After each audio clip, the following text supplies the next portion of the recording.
Muchas gracias por asistir a esta nueva sesión del curso de Introducción al Uso y Administración de Sistemas Operativos tipo Linux. Y en esta ocasión vamos a hablar, vamos a incrementar, por un lado, los conocimientos que ustedes puedan tener y van a ir adquiriendo para que ya empiecen a hacer scripts que puedan resolver tareas sencillas en su computadora. Y por otro lado ya empiezan a conocer, más allá de navegar en el sistema de ficheros, como explicamos la semana pasada, cómo funciona un poquito más el sistema operativo. Para los usuarios de un sistema operativo tipo Mac OS, esto va a ser exactamente la misma información, va a ser igual, funciona igual. Más que lo que vamos a contar más que de Linux es de los sistemas operativos el anterior tipo Unix, del cual se derivan las distribuciones de Linux y el sistema operativo que tiene un Mac. Los contenidos de hoy son los siguientes. Vamos a hablar de los procesos en Linux. O sea, los procesos en Linux son los programas que se están ejecutando o las tareas que se están realizando.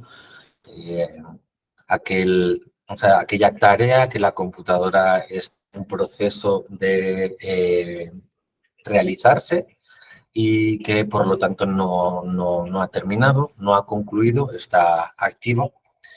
Vamos a ver cómo se registran, cómo podemos ver cuáles son estos procesos y cómo podemos manipularlos. Esto ya sería pensando en la posibilidad de que ustedes puedan ser administradores de una máquina donde hay más usuarios y comiencen ya a adquirir estos conocimientos que van a hacer que puedan, por ejemplo, interrumpir un proceso que un usuario lanzó y que está consumiendo excesivos recursos. Después hablaremos de los permisos de los ficheros. Algo vimos la semana pasada colateralmente, pero haremos una descripción un poquito más sistemática sobre qué son los ficheros los permisos de un fichero o un directorio y cómo los modificamos, cómo podemos también modificar quién es su propietario. Entraremos a hablar unas pequeñas nociones, a contar un poco cómo funciona el lenguaje Bash como lenguaje de programación. Veremos la definición de variables, cómo podemos hacer en Bash, cómo podemos construir un bucle o una condición lógica. Y estos tres elementos ya serán necesarios para que ustedes puedan realizar, será el reto de esta semana, ya unos scripts sencillos con unas funciones sencillas, diseñadas a modo de ejemplo, pero que se parecen mucho a lo que ustedes seguramente van a querer resolver en su trabajo diario si hacen uso del sistema operativo Linux.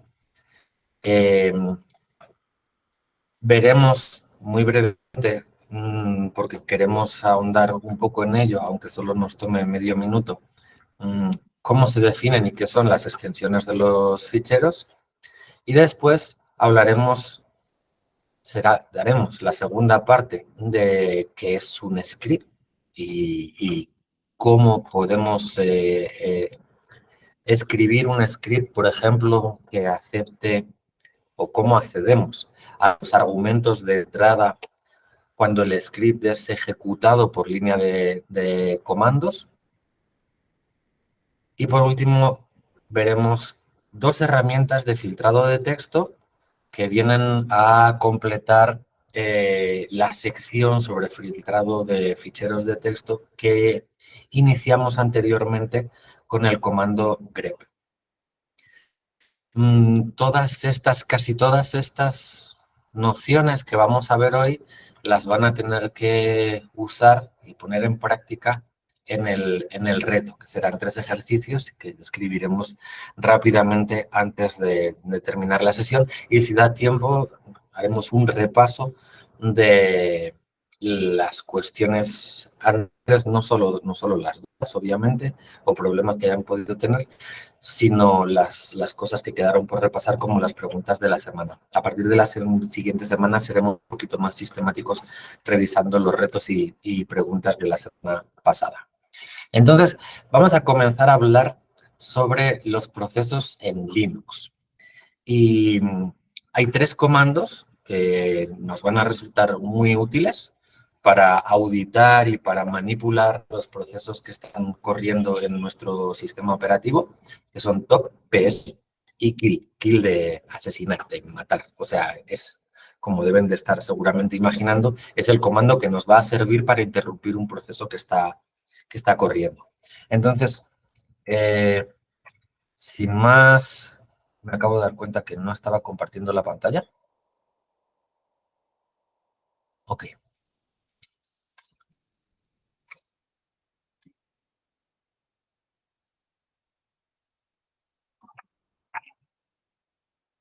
Perdón. O sea, esta era la lista de contenidos a la que hacíamos referencia. Y esta es la portada que da pie a la sección de los procesos en Linux. Entonces, para ello, vamos a hacer uso de una terminal.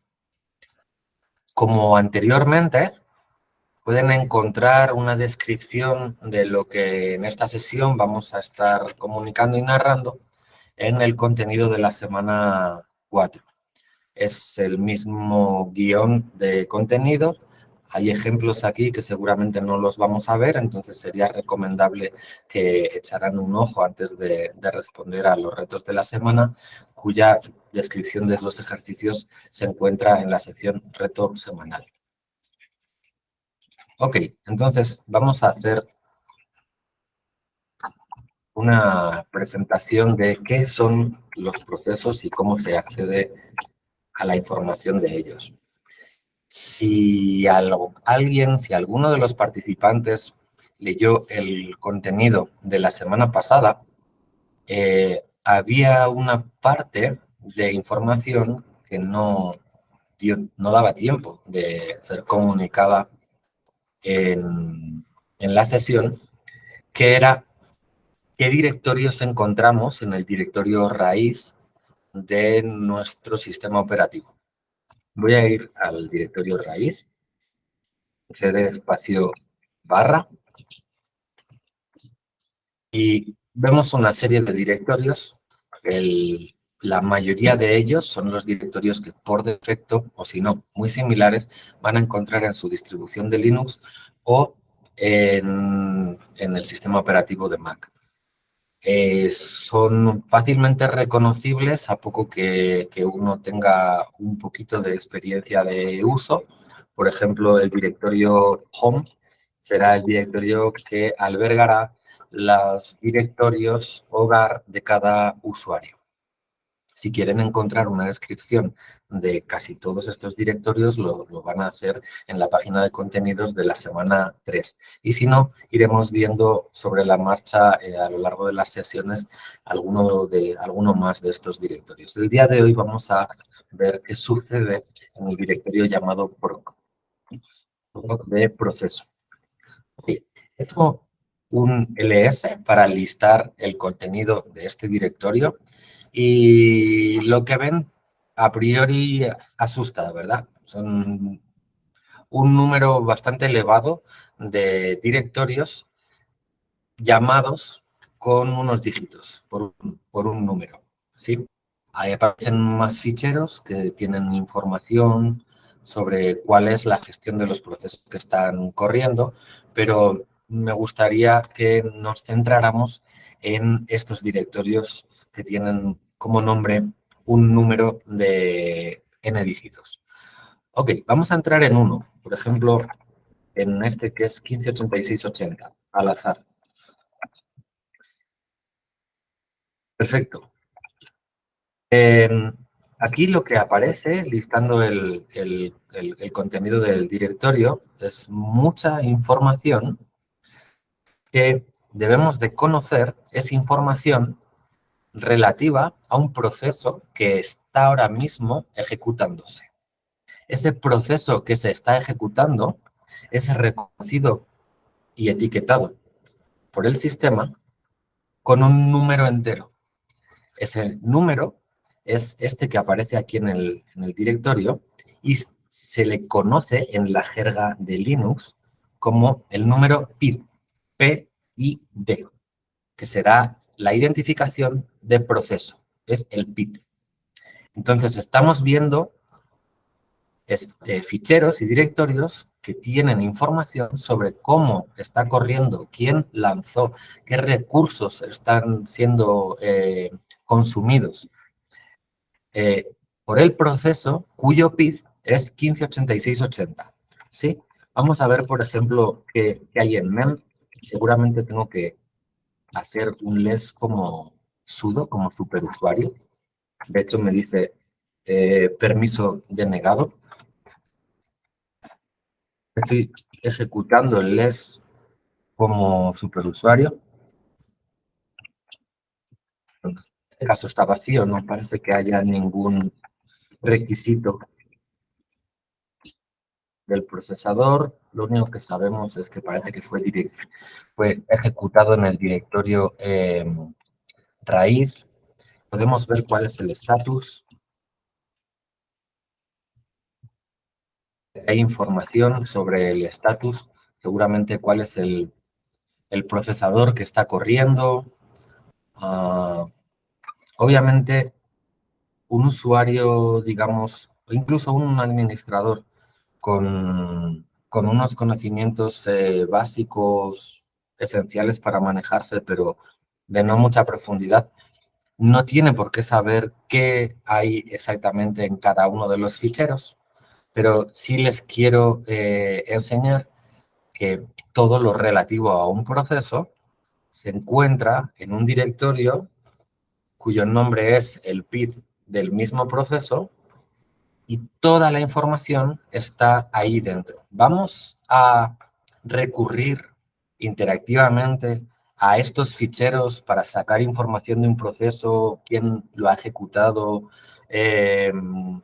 si fue ejecutado de manera remota, si está ejecutado por un usuario que no está registrado en la computadora, no lo hemos hecho nosotros y quizá entonces hemos sido hackeados y hay un proceso corriendo que lo disparó un tercer usuario que ha conectado por la red.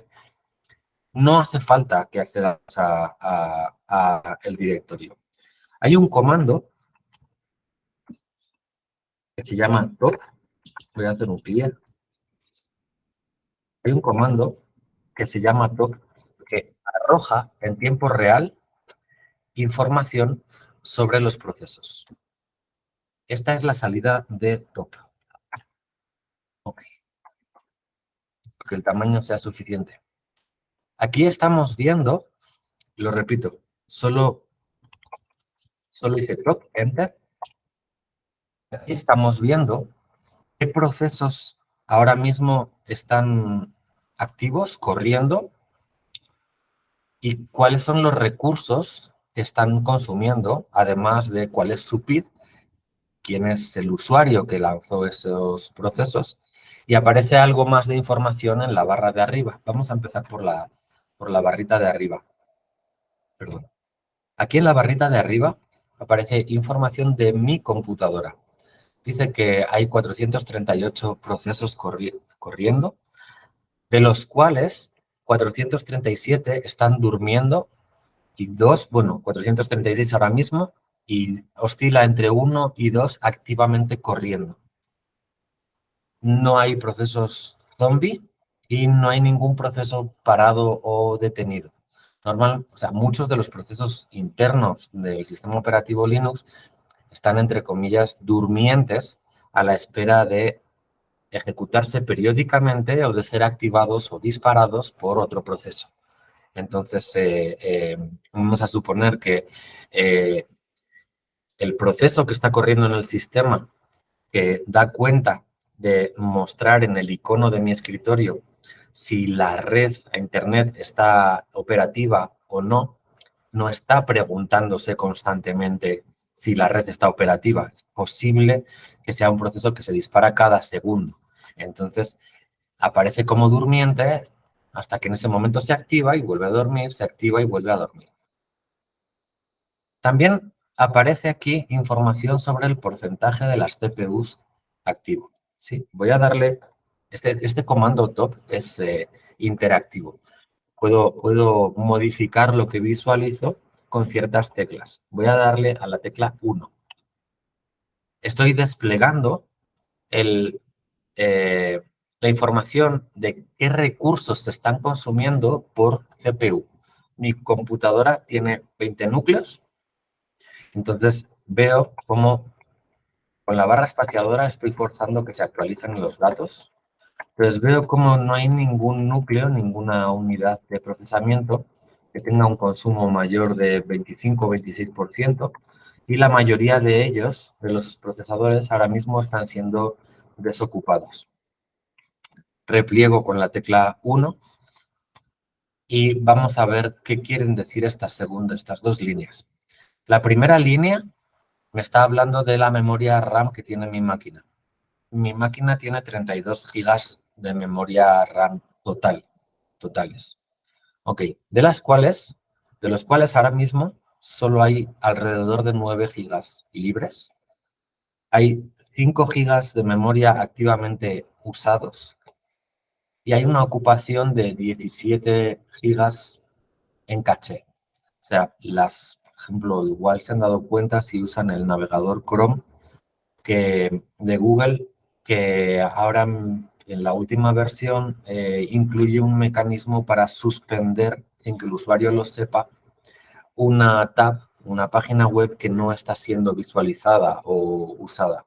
Esto es para que ustedes puedan abrir 80 tabs en distintas ventanas del navegador y cuando no se usan no consuman recursos de manera activa. Esa memoria está en caché.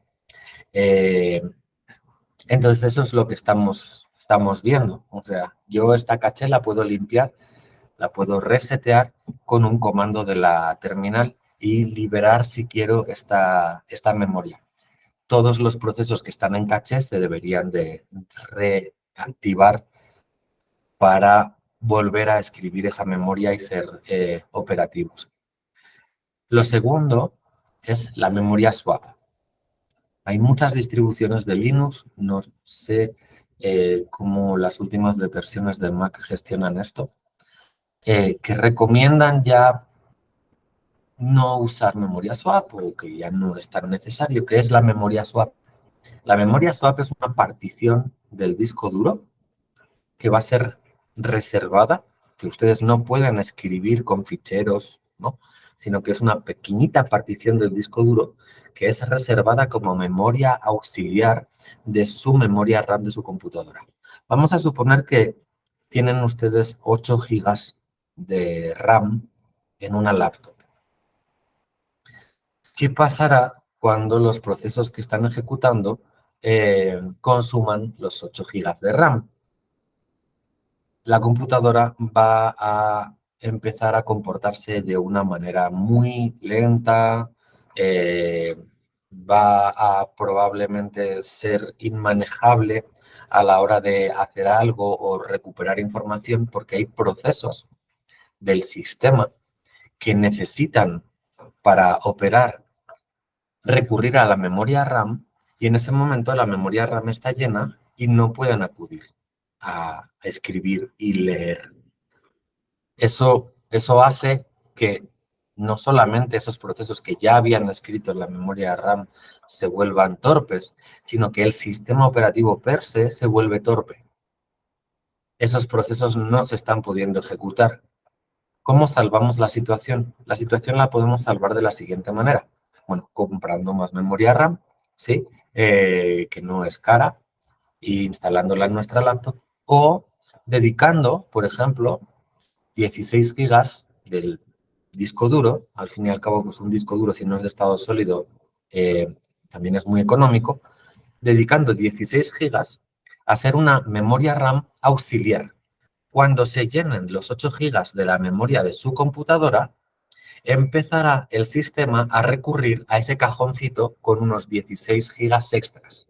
Y empezarán esos procesos del sistema a recurrir a almacenar cositas en una memoria de entrada-salida en caliente en esa pequeña partición de su disco duro. Inconvenientes. La lectura y escritura en el disco duro normal, en el disco duro mecánico normal, es muy lenta. Entonces, sí van a observar cómo cuando sucede eso, su computadora se vuelve lenta.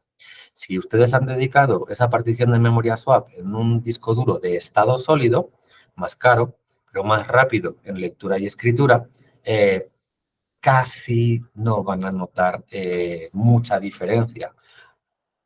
Ventajas, pues que están evitando que tengan que apagar la computadora porque se ha vuelto inmanejable. Es por eso que nosotros todavía dedicamos una memoria swap del mismo tamaño que la memoria RAM que tiene la computadora. Y como ven, nuestra memoria swap es de 32 gigas para tener 32 gigas en RAM y 32 gigas en la swap, de las cuales prácticamente no, toda la memoria está libre. La memoria RAM no está llena, todavía quedan 9 gigas y entonces la swap está desocupada. Como ven, hay 0 de uso. Eso es lo que me da el comando top en las primeras líneas. ¿Qué me da el comando top debajo de la barra en blanco, donde aparecen los nombres de las columnas, el PID del proceso, el usuario propietario del proceso, la prioridad del proceso? Esto es el NICE que se llama NICE, que altera la prioridad del proceso, la memoria virtual que están consumiendo, y voy a saltar a la columna del status, una S si está durmiendo, una R si está activamente corriendo, el porcentaje de uso de una CPU que está consumiendo ese recurso, o sea, ese proceso. Digo de una CPU porque en mi computadora tengo 20 CPUs y podríamos ver procesos que están consumiendo, por ejemplo, un 400%. Quiere decir que están usando 4 procesos para ser 4 procesadores para ser ejecutados. Vemos también el porcentaje de memoria RAM que están consumiendo, cuál es el tiempo que lleva de uso y cuál es el nombre del proceso que está en este momento corriendo. Así que vemos que en mi computadora los procesos que están ahora mismo siendo ordenados por cuánta CPU están consumiendo, vemos que son 4 ventanas de navegación con el navegador Chrome. Ok. Esta manera de visualizar los procesos activos es muy útil para auditar qué está sucediendo, pero no es tan útil si lo que quiero es interaccionar con ellos, hacer un script que, por ejemplo, salte una alarma cuando alguien consume más de X memoria, ¿no? Y que incluso le mande un mensaje, porque por terminal, como veremos en algún momento, el superusuario puede automatizar el envío de mensajes a usuarios que verán ese texto en su terminal. Entonces, por ejemplo, podría yo escribir un script que dijera: si hay un proceso que está consumiendo más de 6 gigas de RAM, manda un mensaje por terminal a ese superusuario advirtiéndole de que el consumo está siendo excesivo y que si va a llegar a pasar 9 gigas de RAM, el superusuario, yo voy a disparar un proceso que automáticamente va a interrumpir su comando o su proceso. ¿Eso lo podemos hacer con top? Sí. O sea, yo puedo estar aquí viendo esto y de repente, por ejemplo, veo que este proceso está generando problemas, anoto el número de la matrícula, que es el PID, el procesador, y accedo en esta misma terminal con la K a lanzarle un mensaje de interrupción a ese PID. Básicamente agarraría este PID, lo pondría aquí y ahora le mandaría una señal para interaccionar con él. La señal para matarlo, y perdón el uso del lenguaje, pero para interrumpirlo, es 9. No lo vamos a ilustrar así, pero esto es para que vean que con top se puede hacer. Si yo diera Enter, ese navegador, esa ventana se interrumpiría, se cerraría. Voy a darle...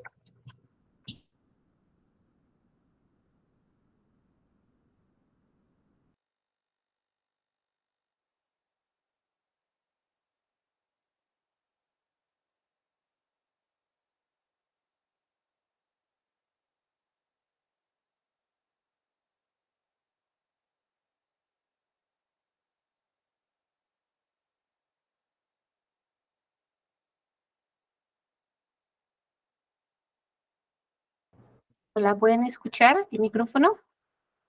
A ti sí te escuchamos, pero Diego ya no. Ah, Diego todavía no, ¿verdad? Así es.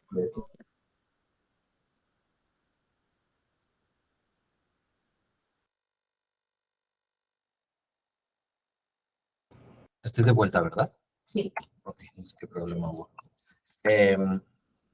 Perfecto. Entonces, como decía, si quieren encontrar comandos más sofisticados parecidos a top, pueden navegar por internet y buscar, por ejemplo, comandos como htop o cualquier otra versión que probablemente van a poder instalar cómodamente usando su gestor de paquetes, que les dará una visualización de top a veces más agradable usando código de colores y a veces también más interactiva. Pero este es el top que por defecto trae, que yo sepa, cualquier distribución de Linux. Ok, entonces, decíamos, hay maneras de gestionar esto más cómodas a la hora de, por ejemplo, hacer un script de filtrado. Presentemos el comando ps. ps es un comando que lista por terminal, que será la salida estándar, si no la volcamos a un fichero, como en el angulito, como veíamos en las sesiones anteriores, que lista todos los procesos que están corriendo, absolutamente todos. Quiero que se visualice, bueno, vamos a darle, estos son los de mi usuario activos. Debo añadir AUX para poder desplegar... Perdón, pero ya no vemos tu pantalla. Okay.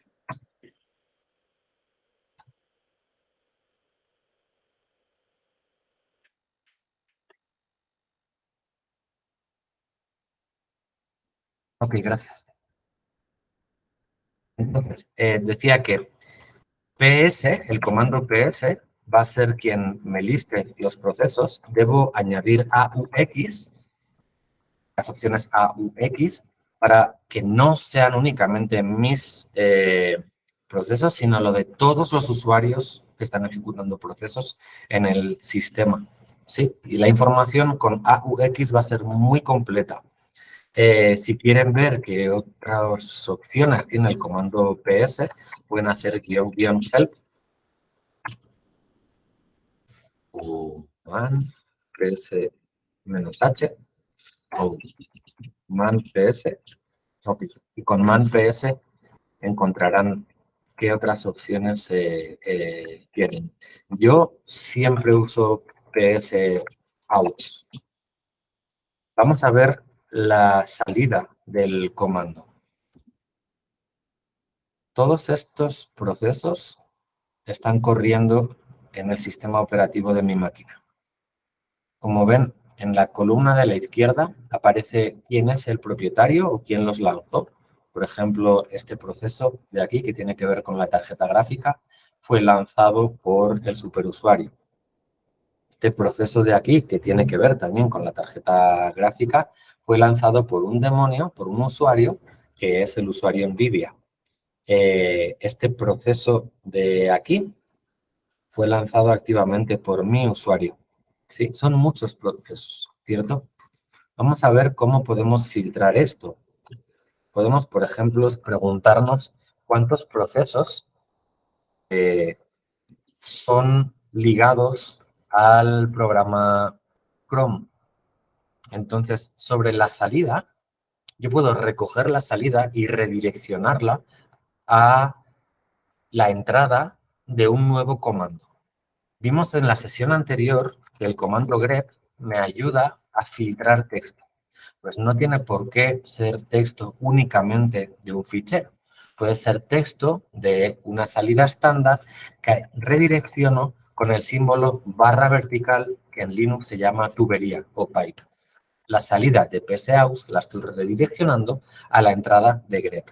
Y en este caso vamos a, por ejemplo, filtrar las líneas que contienen la palabra Chrome. Solamente aquí estoy viendo procesos que tienen que ver con Chrome. O podría, por ejemplo, decir, bueno, vamos a ver cuántos procesos están lanzados por Diego. Y de esta manera filtro la salida de psaux. Vamos a hacer un segundo ejemplo que me va a dar pie a presentar el tercer comando. Vamos a escribir aquí un fichero de texto cualquiera, nada.txt. Entiendo que están viendo mi terminal y voy a abrir con less nada.txt. A suponer que este proceso fue un descuido y consume muchos recursos. O yo sé que va a consumir muchos recursos. Necesito con urgencia interrumpir su realización. Supongamos que no tengo acceso a esta terminal o que es el proceso de otro usuario que está corriendo en la misma máquina. ¿Sí? Voy a hacer un psaux y voy a filtrar less. Como ven, en la primera línea aparece que hay un proceso lanzado por el usuario Diego que fue lanzado a las 3:36. Lleva nada corriendo. Ahora mismo está como durmiendo. No estoy interaccionando con él. Y el comando es less, el fichero nada.txt. Este es el proceso que como usuario o como administrador de la máquina necesito interrumpir. Presentamos entonces el tercer comando para interaccionar con los procesos, kill. Ya vimos que podíamos lanzar mensajes de kill a través del comando top, pero usando la terminal voy a lanzar kill -9. Dijimos que la señal 9 era la señal que hay que lanzarle a un proceso para interrumpirlo. Y ahora voy a dar el pid. Voy a poder hacerlo porque el usuario Diego está intentando interrumpir un proceso del usuario Diego. Si el usuario Diego estuviera intentando interrumpir un proceso de otro usuario, me diría que no puedo y que tengo que tener permisos de superusuario para hacerlo. Lo podría hacer antecediendo sudo a kill -9. Ok, voy a dar enter. En este momento, si hago otro psaux y filtro con less, ya no aparece. ¿Sí? Y puedo ir a la terminal anterior y ver que ha sido interrumpido. Entonces, hemos visto tres maneras de auditar e interaccionar con los procesos del sistema operativo. La primera era ir directamente al directorio proc, donde está toda la información de los procesos que están corriendo en la máquina. Honestamente, nunca o casi nunca he tenido necesidad de hacer eso, de ir directamente a esos archivos. Segundo, pueden abrir top y les va a dar una manera más visual y sencilla de saber qué está sucediendo en su computadora y qué recursos están siendo usados. Y tercero, pueden hacer uso del comando ps. El comando ps va a listar todos los procesos dando detalles sobre quiénes son los propietarios, qué recursos se consumen, cuándo fueron lanzados, desde dónde fueron lanzados y cuál es su estatus. Con, por ejemplo, la ayuda de grep pueden filtrar toda esa información que es excesiva, es masiva. Y, por último, con el comando kill pueden interaccionar con el proceso y, por ejemplo, interrumpir su ejecución. Ok, esto es muy útil como usuario y es muy útil también como posibles administradores, como administradores. Vamos a seguir avanzando con los contenidos del día. Vamos a hablar ahora de los permisos de los ficheros. ¿Qué significa esto? ¿Qué significa que los ficheros tienen permisos? Ok. La privacidad de los ficheros, dado que es un sistema operativo que ha sido diseñado y pensado para tener múltiples usuarios a la vez, puede ser restringida. Entonces, a priori, Linux asume, lo mismo Mac, que un fichero creado por un usuario va a ser leído y escrito por ese usuario y es posible que no deba ser leído o escrito por ese usuario, pero seguro que bajo ningún concepto borrado por otro usuario, perdón. Por otro usuario que no sea el superusuario. Eso en cuanto a la restricción del acceso que ciertos usuarios pueden tener a la información del resto de usuarios. Pero también la ejecución de un fichero o de un programa es un permiso. Algo que se puede ejecutar es porque tiene permisos de ejecución. Entonces, vamos a ver en qué consiste esto. Vamos a hacer uso del directorio taller para hacer nuestras primeras pruebas. Voy con touch a crear un fichero que va a estar vacío, ¿sí? Que va a llamar, por ejemplo, script.sh. Cuando hago ls, enlisto el contenido del fichero, del directorio, pero la información es simplemente el nombre de qué cosas puedo encontrar en mi directorio, donde estoy, en el directorio taller. Si hago ls-lah, estoy diciendo que con la L, la información que quiero de cada fichero es larga, es toda la que me puedas dar ahora mismo. Con la O, de todos los ficheros, incluso con la A, de todos los ficheros, incluso aquellos que son ocultos. Los ficheros ocultos son los que empiezan con punto. Y con la H, le estoy pidiendo que, por favor, esas unidades, como por ejemplo el tamaño de algo, sea legible para humanos, human readable. Entonces, si hago así, lo que veo son los ficheros, todos, y los ficheros ocultos. También vamos a hacer uno oculto para que se vea. Pero oculto.txt. Si hago ls, no aparece. Si hago ls-lah, aparecen todos. Y aparece algo interesante. O sea, en primer lugar me dice que el directorio pesa 24 K. Podemos ver que si quitamos la H, la K no aparece. Bueno, cuando la memoria es mayor, bueno, en este caso, por ejemplo, aquí veíamos que estos son 20K y estos lo da en bytes. Pero lo interesante va a ser, voy a hacerlo más grande, va a ser la primera columna. Vamos a fijarnos en esta línea, ¿sí? La primera columna, ven que es una secuencia de caracteres, que son guiones, Rs, Ws, y si acaso vemos aquí X también. Bien, la R quiere decir de lectura, o sea, permiso de lectura. La W quiere decir de escritura. La X quiere decir de ejecución. Y la D quiere decir que es un directorio.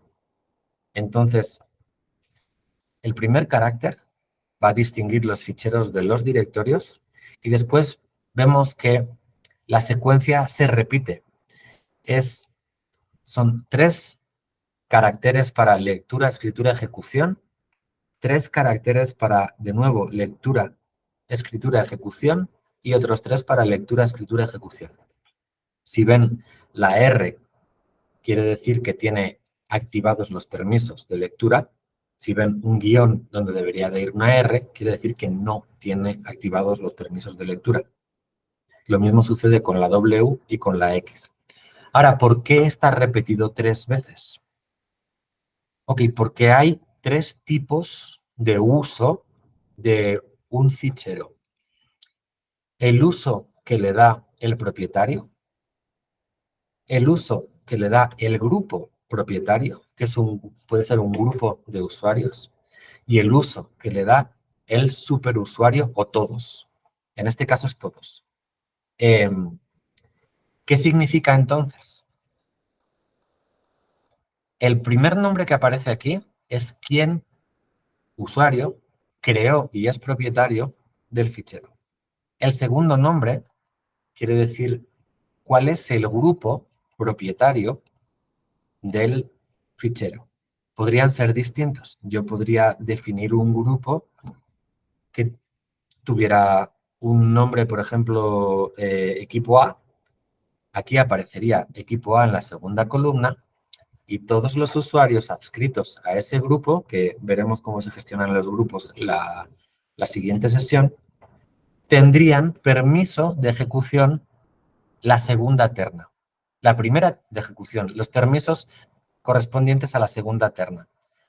La primera terna es para el usuario propietario. Entonces, el usuario propietario ahora tiene permisos de lectura y escritura. Lo puede borrar. De ejecución no. Quiere decir que el fichero no es un ejecutable. La segunda terna quiere decir que está diciéndonos que el permiso de lectura y escritura está activo para el grupo propietario, que coincide con el usuario. Y la última terna, que en este caso no vemos la W, es solamente la R, quiere decir que todos los usuarios, cualquier usuario, tiene en este caso permiso de lectura, pero no tiene permiso de escritura. No podría ni modificarlo ni borrarlo. Tampoco de ejecución, no ha sido declarado ejecutable. Estos son los permisos asociados a un fichero. ¿Sí? Repito, lectura, escritura y ejecución para el usuario propietario, el grupo propietario o cualquier usuario. Ahora, ¿cómo cambio esta información? Ok, hay un comando que se llama chmod, que es cambiar el modo, o sea, de ch de change, cambiar el modo. Aquí puedo cambiar los permisos de un fichero. Por ejemplo, voy a quitar el permiso de escritura del fichero script.sh para el usuario. Entonces, para el usuario propietario, hago uso de la U para decir que es usuario. Si fuera para el grupo, tendría que usar una G. Si fuera para todos, tendría que usar una A. Voy a quitar se usa el símbolo matemático de la resta. Si estuviera activando, ¿sí? Sería el más. Y ahora voy a decir qué permiso, el de escritura. ¿De qué fichero? De script.sh. Ahora voy a ver de nuevo el contenido con todos los detalles y van a ver que donde antes aparecía una W, ya no aparece y aparece un símbolo menos. Voy a quitar también el del grupo. En este caso la U la sustituyo por la G. Como ven, este script ya solamente tiene permisos de lectura, incluso para el usuario propietario. O sea, está bloqueado. Lo estoy protegiendo. Si abro el editor, como ven, aparece una RO en mi editor de texto, que es Vim, que es Read Only, y entonces no lo puedo cambiar. O sea, no puedo editar nada, no lo voy a poder guardar. No guarda absolutamente nada. Solo puedo salir sin guardar. Perfecto. ¿Cómo le doy ahora permisos de lectura para todos? Pues para todos sería la primera, es una A, estoy activando es un más. Y ahora, como ven, aparece la W para el usuario, para el grupo propietario y para cualquiera. Correcto. De esta manera estamos modificando los permisos. ¿Quién puede modificar los permisos de un fichero? El propietario o el grupo propietario. ¿Quién más puede hacerlo de cualquiera? El superusuario, ¿sí? Root o aquellos usuarios que tienen permisos de administración para usar el comando, en este caso sudo, para tener funciones de administración. Por eso, si ustedes están pensando en dedicar una máquina para, en el caso, por ejemplo, de un laboratorio que vaya a ser usado por varios estudiantes, es muy conveniente que se establezca una política de uso, esto lo veremos en una de las sesiones antes de acabar el taller, una política de uso que sea clara para los usuarios y que haya uno o varias personas con el rol de administración capaces de realizar este tipo de intervenir en la máquina realizando este tipo de acciones, ¿no? Interrumpiendo procesos, cambiando permisos. Esto va a hacer que el uso de la computadora permanezca, digamos, más tiempo de manera saludable, operativo, ¿no? Nadie está haciendo cosas que puedan perjudicar a los otros usuarios, o al menos hay unas personas que son los administradores que se ocupan de que nadie lo haga o de corregir el mal funcionamiento de la máquina o el mal comportamiento de ciertos usuarios. Esto es muy común. Ok, ya hemos cambiado permisos con chmod. Ahora, ¿cómo puedo cambiar el propietario de un fichero? Yo puedo decidir, por ejemplo, que este script no va a ser propiedad del usuario Diego, sino que va a ser propiedad de el usuario Liliana. Entonces, acudimos al comando chown de owner, o sea, estamos cambiando el propietario. De nuevo, si le ponen --help, encontrarán información sobre cómo cambiarlo. Ok, en este caso vamos a hacer algo muy sencillo. Para terminar esta parte, vamos a cambiar el usuario de script.sh y vamos también a cambiar el grupo propietario. Entonces, hacemos chown y ahora el usuario propietario va a ser Liliana, el grupo propietario va a ser el grupo de Liliana y decimos que es el script. Operación no permitida. Vamos a hacer un sudo. Bien. Por algún motivo no me deja cambiar el propietario de mi propio fichero, pero con permisos de superusuario podemos hacerlo todo. Hacemos ls-lh, vemos que efectivamente ahora el usuario cambió. O sea, ya no es el propietario Diego, sino que es la propietaria, la usuaria de la máquina Liliana. Y ahora ella podría cambiar los permisos de ejecución y decidir, por ejemplo, que solamente ella puede tener acceso a lectura y escritura, por ejemplo, ¿no? Ya vieron cómo. Esto que les contamos es simplemente un primer abordaje.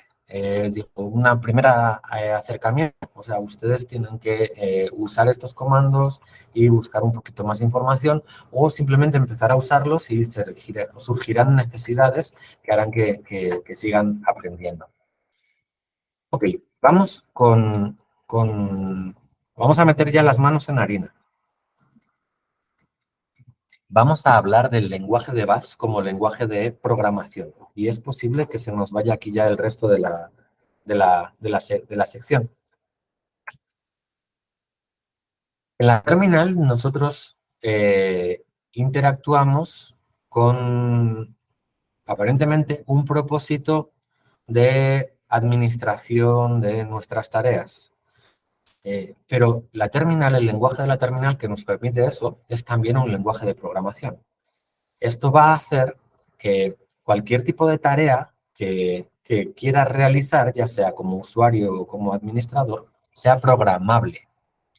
Es decir, que por un lado no hace falta, si he escrito ese programa en un script, que yo teclee los comandos uno tras de otro presencialmente, sino que puedo tener esa lista de comandos de la terminal en un script y ejecutarlas todas de golpe cuando yo quiera o de manera automatizada a cierta hora del día, como veremos en otra sesión.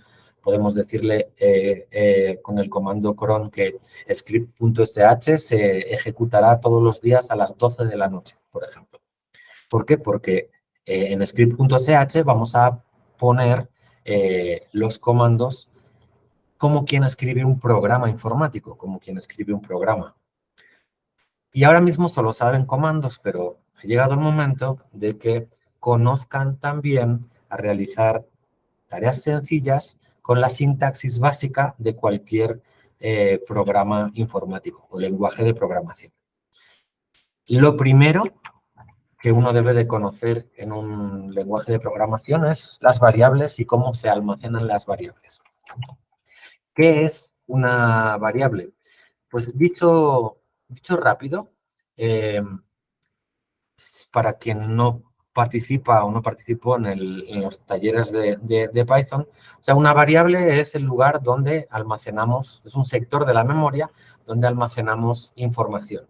Pero esa variable no tiene únicamente ese sector de memoria donde almacenamos información, sino que además viene con un nombre de la variable, que es lo que como humano, o sea, usuario de la máquina, voy a usar para referirme a esa variable, nombre de la variable, y segundo, una dirección de memoria donde encontrar lo almacenado en esa variable.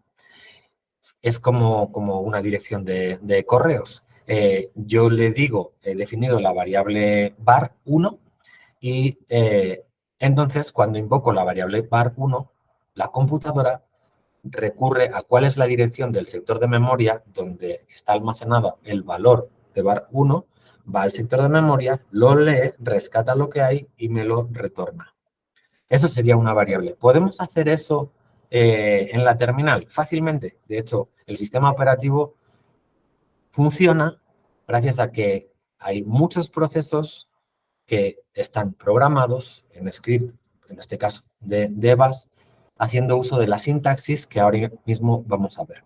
Entonces, vamos a decir, por ejemplo, que la variable var-a,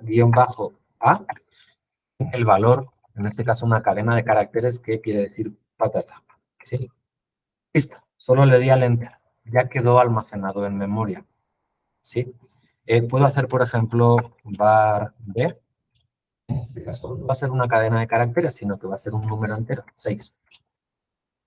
Aparece almacenado en memoria. ¿Cómo recurro a operar con el valor de la variable? Lo hacemos porque lo vimos en sesiones anteriores, el comando echo, que es para sacar por pantalla algo, y recurrimos al símbolo $, que quiere decir el valor de algo, de una variable. En este caso, vamos a hacer $var-a. Y lo que estoy viendo es el valor de la variable var-a. Si fuera b, nos retorna el valor 6, el valor que le quisimos dar, que es el valor 6. Ahora, esto consiste únicamente en sacar y meter variables. No, podemos operar con ellas, ¿sí? A var-b le hemos dado un número entero, un valor de número entero. En este caso es 6. Vamos a definir la variable c como el valor de la variable de var-b más 2 unidades. ¿Cómo hacemos eso? Ok. El valor de var-b más 2 y el valor de esta operación quiero que se almacene en var-c. El valor de la operación en la sintaxis de bash es $, paréntesis, paréntesis, la operación, cierro paréntesis y ejecuto.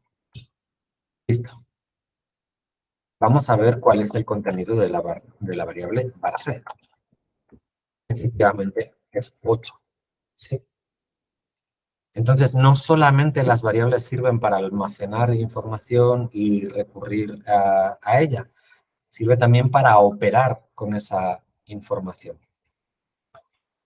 En la parte de contenidos, van a ver que... Tengo una ¿sí? pregunta. ¿Por qué fue doble paréntesis? Creo que es la sintaxis. ¿Podemos probar a poner uno? De acuerdo. No encuentra el comando, no entiende. Entonces, es la manera de dar la sintaxis. O sea, el paréntesis tiene que ser doble. Simplemente eso. Ok. Bueno, ¿Sí? gracias. Sí. La sintaxis de Bash es muy puntillosa. No es tan amable como puede ser, por ejemplo, la sintaxis de Python o de cualquier otro lenguaje interpretado. Y puede darnos error incluso un espacio mal puesto. ¿Sí? Decía que van a encontrar más directrices más completas en la sección del contenido de esta semana sobre cómo operar con las variables. Les recomiendo que echen un ojo y que incluso naveguen a tutoriales o manuales sobre cómo operar con las variables en Bash. Para empezar a definir estas variables de esta manera va a ser suficiente para resolver los retos de la semana y empezar a hacer unos pequeños scripts simplemente con esto.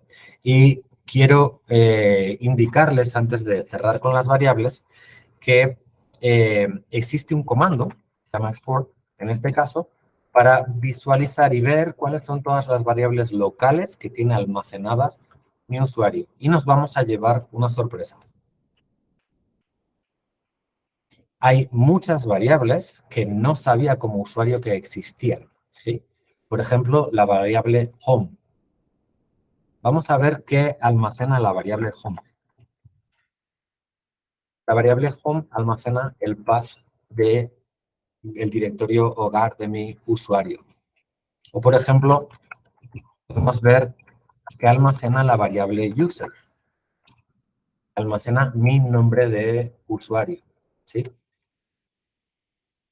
Es decir, que la misma gestión de mi usuario, la misma gestión de los usuarios del sistema operativo, se está haciendo a través de estas variables que podemos modificar o en la terminal o por un script. Veremos la sesión que viene cómo podemos alterar el contenido de estas variables antes de que un usuario active una terminal, ¿sí? O sea, las podemos modificar para que cada vez que el usuario, el que sea, interactúe con la computadora, el comportamiento sea distinto. Ok, eso en cuanto a las variables. Vamos a ver ahora cómo puedo hacer bucles. ¿Qué es un bucle? Un bucle es una iteración. Es un proceso que va a ser repetido n veces hasta que se cumpla una condición. Ese proceso se va a ejecutar mediante dos comandos o dos maneras de condicionar la iteración que vienen dados por la sintaxis for en inglés o while. O sea, for sería una iteración del tipo para cada valor de esto, itera. ¿Sí? Ahora veremos un ejemplo. While sería mientras se cumpla esta condición, itera. Vamos a ver un ejemplo. Vamos a, por ejemplo, definir que J vale 0. Y ahora vamos a introducir el siguiente código. Para cada valor de I en la secuencia que empieza en 0, termina en 25 y da saltos de 5 en 5, ¿sí? El valor, cada uno de los valores de la secuencia, haz lo siguiente. Al valor de j, que empieza siendo 0, añádele una unidad y almacena el valor de la suma en la misma j. Y saca por pantalla el mensaje, el número, valor de j, o sea, el número 1, 2, 3 de la serie es i. Y viene dado aquí en el iterador. Esto sería un ejemplo de bucle definido por for. Para cada valor de una, en este caso sería una secuencia, una serie, realiza una acción e itera. ¿Qué estamos iterando? Incrementamos en una unidad el valor de j y sacamos por pantalla un mensaje. El número 1 de la serie es 0, el número 2 de la serie es 5, el número 3 de la serie es 10. Y así hasta que i toma el valor 25. Este es un ejemplo de for. Vamos a ver un ejemplo de while. Vamos a definir de nuevo j igual a 0 y vamos a dar el siguiente while, o sea, es decir, una iteración con una condición de mientras que. Perfecto. El mientras que es el siguiente. Mientras que el valor de j se pone entre corchetes y para comparar dos valores, en este caso que son menor o igual, less or equal, es -LE. Mientras el valor de j sea menor o igual que 5, cierro corchetes, punto y coma, haz lo siguiente. Almacena en i el valor de j multiplicado por 5 y almacena en j el valor anterior de j más 1. ¿Sí? Y saca por pantalla el número j de la serie i es el valor de i. O sea, es decir, estamos como reproduciendo el loop anterior, el bucle anterior, pero esta vez con un while. No sé dónde se colaron estos dos puntos, pero sí, se me fue el dedo. Pero lo que vemos es que itera mientras que el valor de j es menor o igual que 5. Verán aquí que aparece el número 6. Claro, porque cuando j es 5, entra la iteración e incrementa j en 1. En este momento de ser sacado por la pantalla ya vale 6, imprime la línea para el valor de j6 y en la siguiente iteración, que j ya vale 6, ya no es realizada y el bucle sale. Este es un taller de introducción, entonces vuelvo a decir lo mismo. Necesitan práctica y necesitan bucear un poco en un poquito de documentación, tutoriales, vean, busquen en Internet. Hay infinitos ejemplos de recursos en Internet para aprender a manejar estos bucles y estas variables. Las tareas que vamos a poner de ahora en adelante van a ser unas tareas diseñadas para que tengan ustedes la necesidad en ese momento de resolver la tarea, de realizar esas consultas y aprender a manejar esto para poder escribir esos scripts. Entonces, hemos presentado que la terminal almacena variables, que podemos manipular las variables, por ejemplo, con operaciones matemáticas, que podemos hacer bucles con un for o con un while. Y ahora vamos a ver cómo podemos también establecer condiciones lógicas.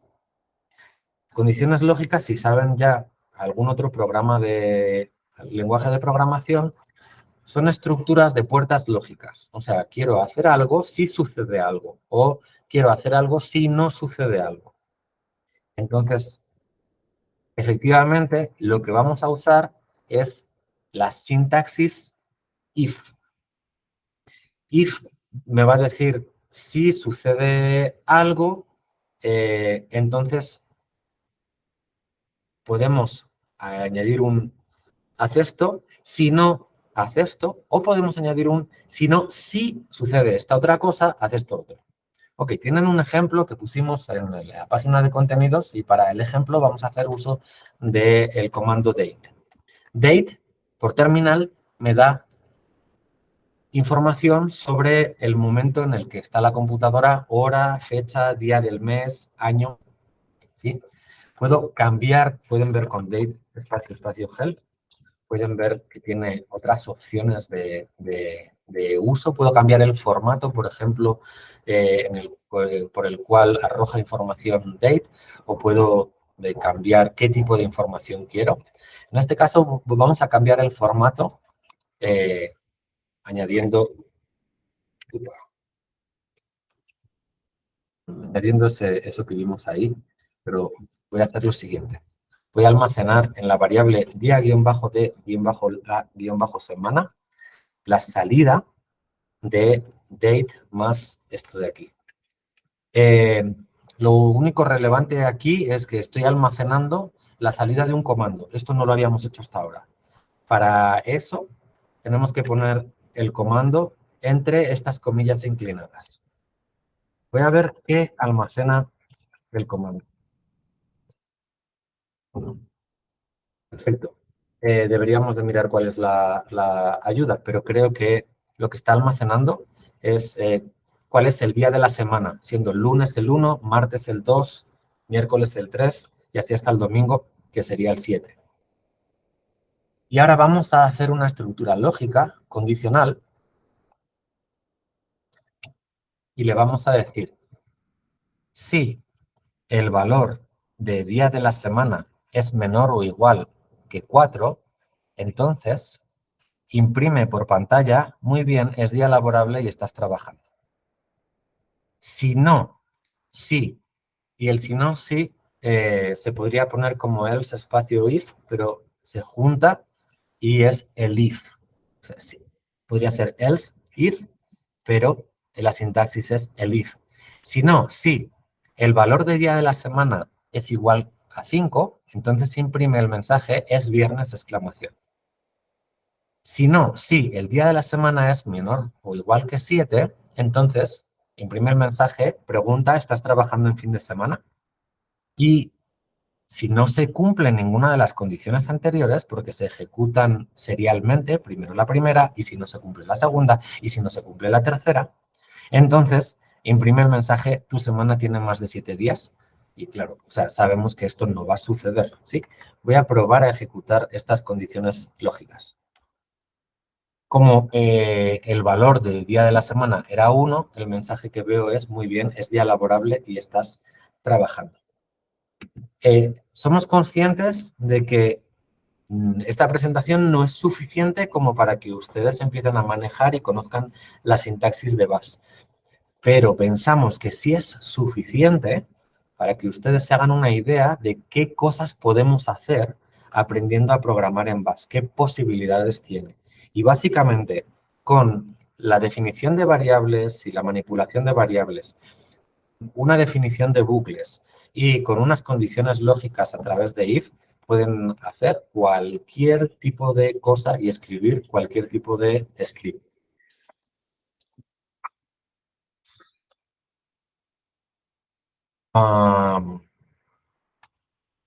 Vamos a saltar al script, porque creo que de esta manera completamos, aunque se nos quede algo para la semana que viene, que sería el hablar sobre las extensiones de ficheros y el filtrado de texto con estos dos comandos. Ya con lo que han visto y lo que vamos a contar ahora del script, ya pueden hacer 3 retos, o al menos 2 primeros retos, que creo que pensamos que pueden ser muy atractivos como primer abordaje. Y continuamos un poco aquello que vimos en las sesiones pasadas sobre qué es un script y cómo es un script. ¿Qué información les faltaría? Ok, la siguiente. Vamos a borrar todo. Y creo que ilustramos el primer ejemplo de script con un fichero que solo imprimía por pantalla un saludo o hola mundo. Vamos a hacer eso. Voy a abrir mi editor de texto, es Vim. Pero cuando abrimos Vim, no estamos esperando que ustedes en su máquina abran Vim o abran Emacs o cualquier otro. Abran el editor de texto que al cual están ustedes acostumbrados. Yo creo que incluso se podría hacer con Word. Voy a abrir el editor de texto y voy a generar un fichero que se llama, por ejemplo, saludo. Voy a poner la extensión sh para indicar que es un script de shell. Y vamos a poner aquí pico, hola, mundo. Guardo mi fichero, salgo de mi fichero, veo el contenido con less, efectivamente está lo que tiene que estar. Y ya habíamos visto que puedo ejecutar el script dándole al interpretador, que es bash, a leer el fichero. Bash espacio saludo.sh. Lo ejecuta y me da por pantalla hola mundo. Perfecto. Dos cosas que no conocían relativas a los scripts. No hace falta que le demos al interpretador el fichero a leer. Puedo declarar, porque ya sabemos hacerlo, que saludo.sh es un fichero ejecutable. ¿Sí? ¿Cómo se hacía? chmod más x, por ejemplo. Voy a decir que va a ser para todos.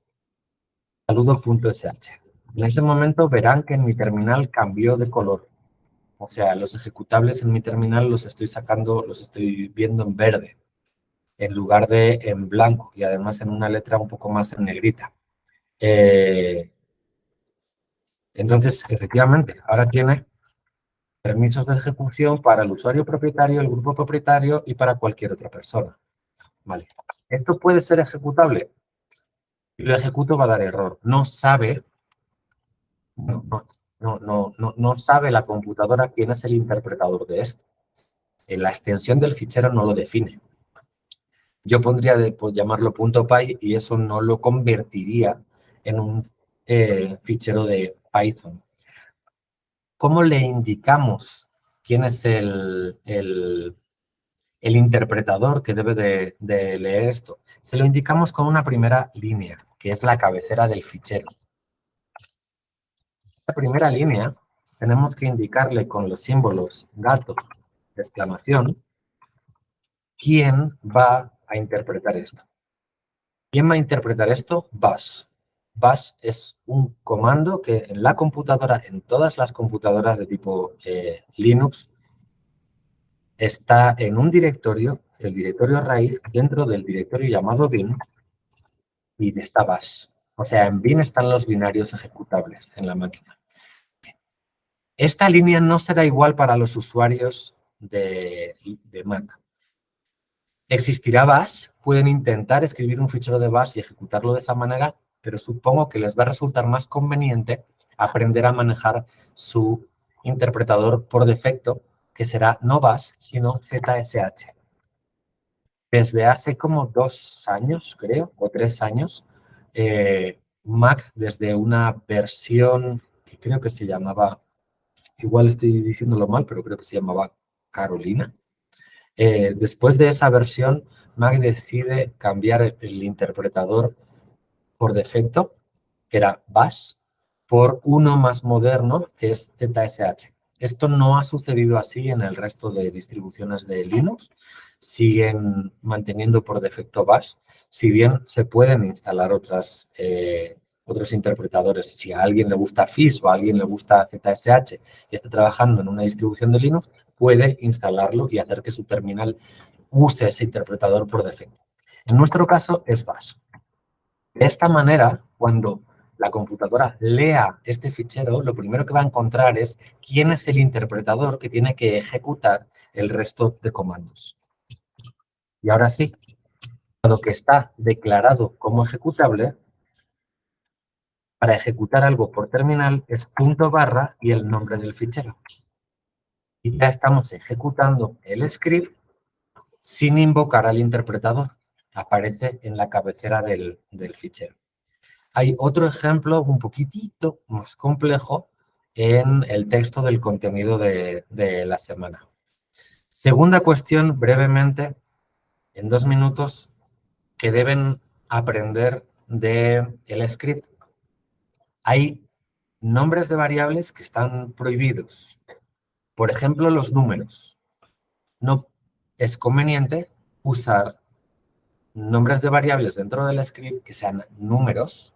De hecho, es posible que incluso no les deje, porque están reservados para un uso.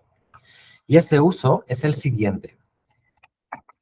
Ejecutar algo por línea de comandos, como habrán visto con los comandos de bash, no es solamente invocar el comando, sino que yo puedo dar argumentos de entrada. Argumentos de entrada para ese comando y en este caso para este script. Entonces, esos argumentos de entrada deben de ser accesibles desde el script, desde dentro del script. Yo podría decir, saludo, por ejemplo, no sé, Edgar, ¿sí? Yo quiero que el comando recoja Edgar, lo procese dentro y haga algo. ¿Cómo se hace? Ok. Las variables numéricas están reservadas el 1 para el primer argumento de entrada, el 2 para el segundo argumento de entrada, el 3 para el tercer argumento de entrada y así sucesivamente. Entonces, vamos a hacer un ejemplo muy sencillo. Vamos a sacar por pantalla el valor de la variable 1. Guardo y salgo. Y ahora voy a ejecutar saludo y vamos a poner aquí Edgar. Y lo que estoy viendo es que está sacando por pantalla el valor del primer argumento de entrada, que es Edgar. Con esto terminamos la sesión de hoy, que es suficiente no para que resuelvan problemas los retos, sino para que comiencen a resolver los retos, surjan problemas, puedan interaccionar con nosotros o encuentren la solución o la guía de una manera autodidacta, por ejemplo, en Internet. ¿Cuáles son los retos?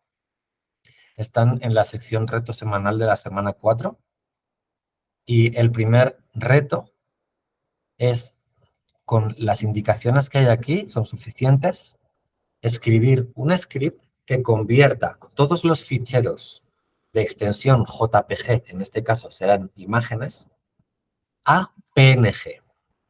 Un script que, ejecutado en un directorio, convierte automáticamente todos los ficheros presentes en el directorio con extensión JPG a PNG. Ese será el primer reto. El segundo reto es un script que automatiza, es escribir y ejecutar, un script que automatiza el filtrado de un fichero de texto. Y verán que encontrarán en el repositorio el fichero enero.txt. Vamos a la semana 4. Aquí está el fichero de texto de enero.txt y encontrarán aquí las instrucciones sobre cómo proceder y qué tiene que hacer el fichero de texto, o sea, el script. En este caso, el script lo que tiene que hacer es filtrar las líneas con la ayuda del comando grep, donde aparece un nombre dado por el usuario a la hora de invocar el comando, en este caso es Ana, y el fichero que vamos a filtrar. ¿Sí? Si ven, estoy filtrando las líneas en las que aparecerá Ana. No es lo único. Aquí se indica que tienen que no imprimir las líneas donde aparece la palabra Budapest. Si se atreven, porque no alcanzó el tiempo para ver la utilidad del comando awk o del comando set, si se atreven, pueden intentar hacer el ejercicio 3. De nuevo es realizar un script que hace unas funciones un poco más complejas, en este caso, y si no, este reto 3 quedará pendiente para la semana siguiente. Entonces, sin más, aprovechando que todavía quedan unos poquitos minutos para atender posibles dudas sobre los participantes que están participando en esta sesión, nos vamos a despedir de quien nos está viendo por YouTube y nos quedamos para comentar dudas y sugerencias, que soy consciente de que ya hay algo.